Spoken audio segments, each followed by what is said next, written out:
The rumors were always whispered in dark corners of the industry, but they were never confirmed until Ray J just decided to burn the entire Carter dynasty to the ground. If you thought the elevator incident with Solange was the peak of the family drama, you were wrong.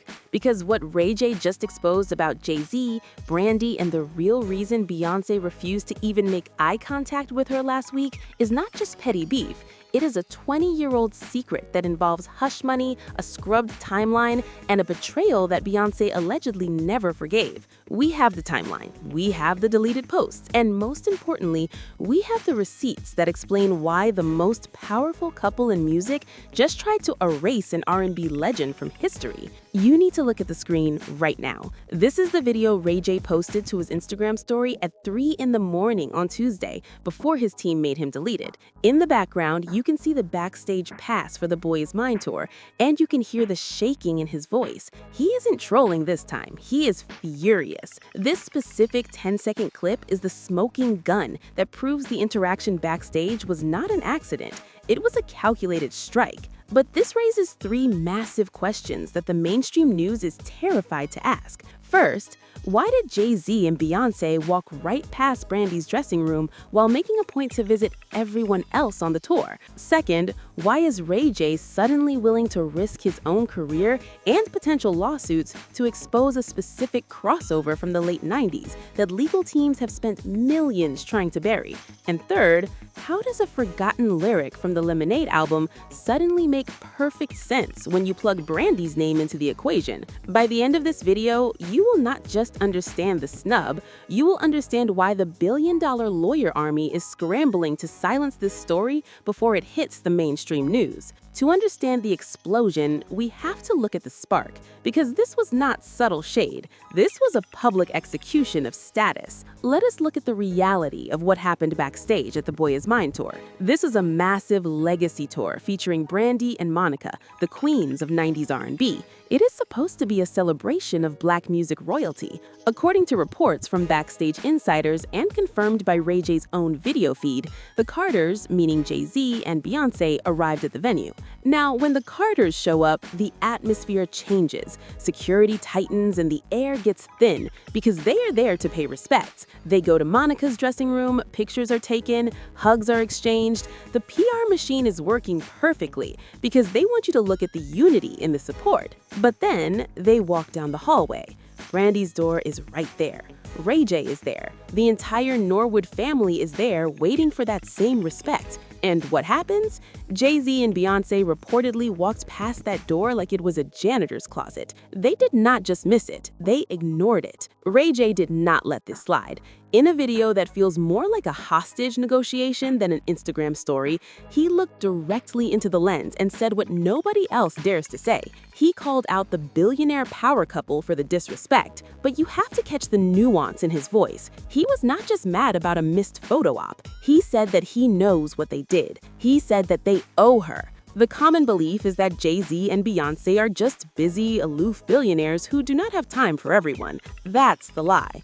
The reality is that this was a calculated message. In Hollywood, you do not ignore a legend like Brandy by accident. You do it to send a signal. You do it to say that she is not one of us anymore. And Ray J's reaction confirms that this wound is deep, it is personal, and it goes back way further than a concert in 2025. This brings us to the most dangerous part of the story, which is the part that the NDA contracts were designed to hide. To understand why Beyoncé would treat Brandy like a ghost, we have to go back to when Jay Z was not a billionaire corporate head figure, but a rapper trying to break into the R&B mainstream. Let us look at the timeline. We're talking about the late 90s and early 2000s. Brandy is the biggest star in the world. She's Moesha, she's the vocal Bible. Jay Z is rising, but he needs that pop crossover appeal.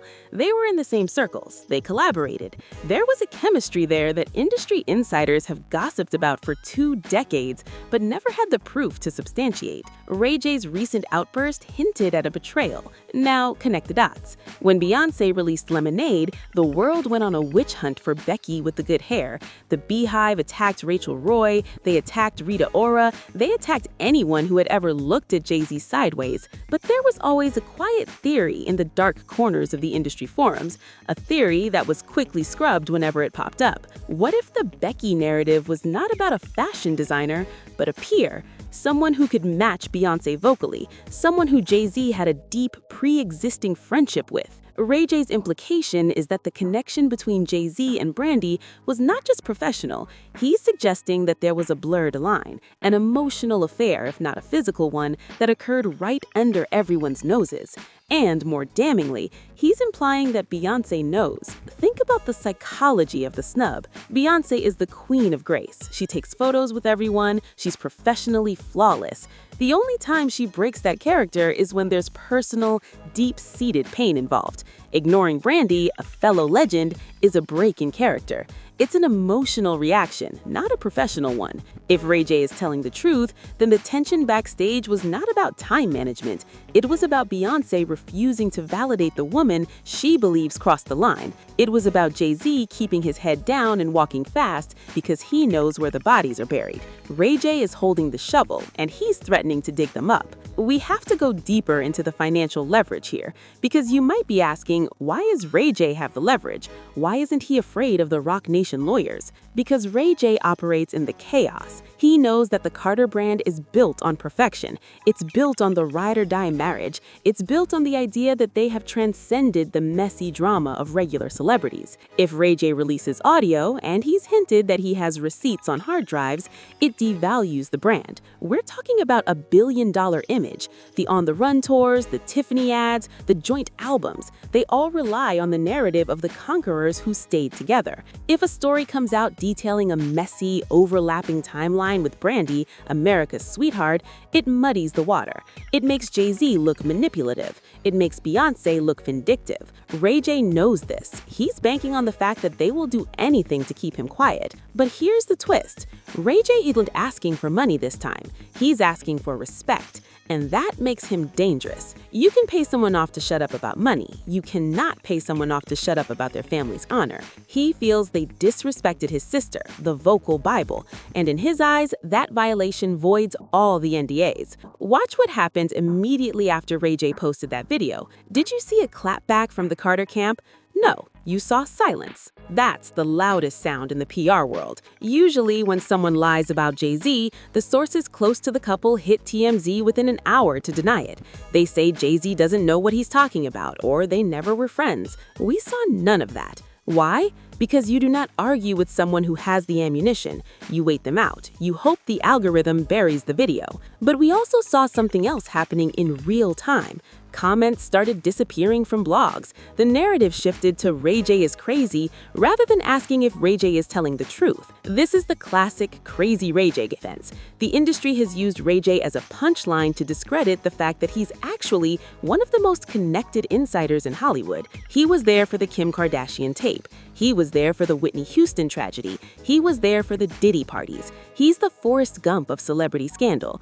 By painting him as unhinged, the PR machine tries to invalidate the claim without addressing the claim. They want you to focus on Ray J's yelling, not on Jay Z's walking. They want you to look at the messengers so you don't read the message. But the Boy Is Mine tour context makes this impossible to ignore. Brandy is selling out arenas. She's having a renaissance. For the Carters to specifically alienate her right now, when she's winning, suggests that the animosity is active. It is not past tense. It is present tense. Let us go deeper into the room. Imagine being Brandy.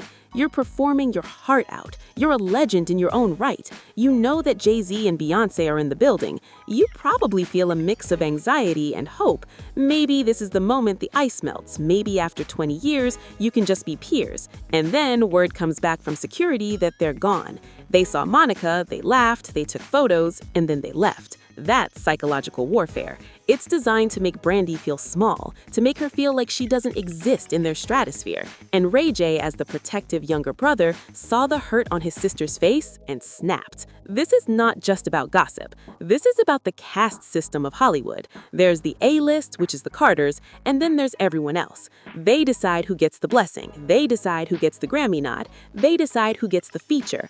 By freezing Brandy out, they're telling the industry that she is not sanctioned. Ray J is trying to break that sanction. He's trying to say that his sister is a legend with or without their approval. And by dragging the affair rumors into the light, he's saying that they are not as perfect as they pretend to be. Let's look at the specific phrasing Ray J used. He said that he knows what they did. He did not say he knows they were busy. He did not say he knows they forgot. Knowing what they did implies an action, a specific event. Internet sleuths have gone back to archive footage from the 2004 Grammys. Watch the body language, watch the interactions. There was a coldness even then. There were interviews where Brandy was asked about Jay Z, and she would stutter, look down, shift in her seat. At the time, we thought it was just shyness. Now, looking back through the lens of Ray J's accusations, it looks like guilt. It looks like fear. And look at the lyrics in Jay Z's 4.44 album. He apologizes for a lot. He admits to womanizing. He admits to risking it all. But he never names names. The industry has always assumed the other woman was a fleeting fling. But what if it was someone with status? Someone with a name? That changes the stakes. If the other woman is a beloved icon like Brandy, the narrative shifts from Jay-Z made a mistake to Jay-Z preyed on a peer. It changes the victim hierarchy. How has this stayed quiet for so long? It is the mechanism of mutual destruction. Brandy has a reputation to protect. She is the good girl. She is Cinderella. Being the mistress in a hip-hop drama destroys that brand. Beyoncé has a reputation to protect. She is the perfect wife. Being the woman who stayed despite a betrayal involving a peer destroys the boss narrative. Jay Z has a business to protect. So for years, everyone had a reason to stay silent. It was a Mexican standoff. Nobody shoots because everybody dies. But Ray J does not care about dying. He has survived everything. He's the wild card that breaks the standoff. He is willing to burn his own sister's good girl image if it means taking down the people who disrespected her. That is what makes this moment different from every other rumor. The person holding the match has nothing left to lose. And we have to consider the legal precedents here. When a celebrity signs an NDA, it usually covers specific events. But if Ray J was not a signatory on those original agreements from the 90s, he is a loose end. He's a witness who was never silenced because nobody thought he would ever be a threat. They thought he was just the kid brother. They underestimated him. The timing is also incredibly suspicious. We're in an era where the old guard of the music industry is being dismantled. We have seen what happened with other moguls recently. The veil of invincibility is piercing. Ray J knows that the public is hungry for the truth. He knows that the audience is no longer buying the perfectly curated PR statements. We want the raw footage. We want the unpolished reality. And that is exactly what he's offering. If you look closely at the timestamp on Ray J's deleted story, it was posted right after the concert ended. This means the emotions were raw. This wasn't a planned marketing stunt for a reality show. This was a visceral reaction to seeing his sister cry. That authenticity is what makes it viral. That is what makes it stick. People can smell a fake feud a mile away.